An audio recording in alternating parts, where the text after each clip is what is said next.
For more than a year, Phoenix police were stumped by a string of killings in which a shooter stalked victims after dark and gunned them down as they stood outside their homes or sat in their cars. 9 people were killed in all in a case dubbed the serial street shooter. Police fielded thousands of tips, went door to door in a largely Hispanic neighborhood of Phoenix where the shootings happened, and analyzed ballistics from a different, unrelated serial shooting case. On Monday, they announced they had arrested a former city bus driver in the killings while providing scant detail about what motivated him or details about how they made a break in the case, other than to credit tips. Aaron Juan Saucedo, 23, faces 26 felony counts of homicide, aggravated assault and drive-by shooting for 12 shootings that took place between August 2015 and July 2016, Phoenix Police Chief Jerry Williams said. The investigation into the serial killings had focused on what authorities said were 7 fatal shootings. But police on Monday said they had tied Saucedo to 9 killings in all, 8 random victims and 1 man that he knew. Saucedo was a bus driver for the city of Phoenix through a temp agency for several months in July through August 2015, Phoenix police said. Records show Saucedo was pulled over for allegedly running a red light on October 27, 2015, just a month after the first killing. On Monday, Williams and Mayor Greg Stanton appeared alongside other top officials, including Maricopa County's top prosecutor, to announce the break in a case that had appeared largely stalled in recent months as leads and tips dried up. This case plagued our community for more than a year and left behind a trail of victims that included mothers, sons, brothers, sisters and families still mourning the loss of their loved ones, Williams said. Police say they don't know what motivated Saucedo and that he didn't have any connection to any of the 8 people who were killed.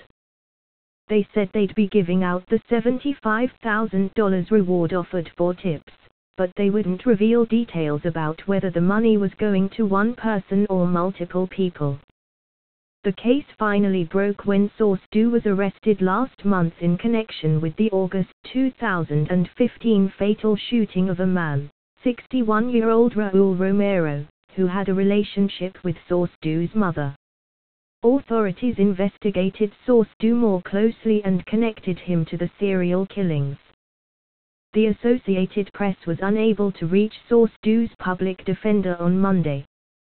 Police say that after Romero's killing, Saucedo struck again about 4 months later in killing 22-year-old Jesse Olivers, who was gunned down on New Year's Day 2016 while standing in front of a home. The suspect then went on a killing spree from March of last year through July, police said. In the end, 9 people were killed in 12 separate shootings. All of the killings were random except for the first one, Williams said. We hope that our community will rest a little easier and that our officers will get a little more sleep knowing that the wheels of justice are finally in motion, she said. Gisela Castro, the mother of shooting victim Manuel Castro Garcia, said news of the arrest felt like she was reliving the day she was told her son had been killed. Castro Garcia, 19, was fatally shot on June 10, 2016. For one part, I'm happy because there's going to be justice in my son's death and others' deaths and that person is not gonna do more damage. But my son is not coming back, Castro said. I waited every day for justice, but things don't change. The pain is the same. Castro said her son was a noble person who studied and worked hard and was loved by everyone he knew. She said he was never a troublemaker and preferred playing basketball with friends over partying. The only thing I can say is thank God there's going to be justice and we leave it in God's hands. May God bless Saucedo, and I'm not anybody to wish bad upon him, she said. Marina Smith, the partner of 21-year-old Diego Verdugo Sanchez, who was gunned down on April 1, 2016, said she welcomed news of the arrest but was still struggling with his loss. Smith was 7 months pregnant with the couple's child when Verdugo Sanchez was fatally shot in front of a home. Smith said she had grown frustrated over the past year as detectives kept her in the dark about the investigation. The fact of them finding somebody, at least it was some type of news, she said. Police say source do shot at 2 teenage boys on March 17, 2016, striking one of them in the arm. The suspect struck again the next day but didn't kill anyone. The next shooting didn't happen until April 1, 2016, when Verdugo Sanchez was fatally shot.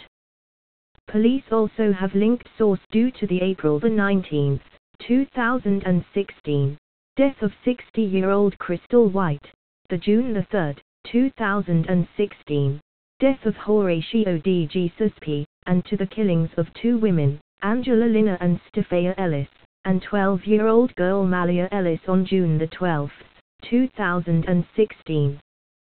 He killed Manny Castro Garcia on June 10, 2016, police said. In the most recent attack on July 11, 2016, a 21-year-old man and his 4-year-old nephew escaped injury after the gunman shot at a vehicle they were sitting in.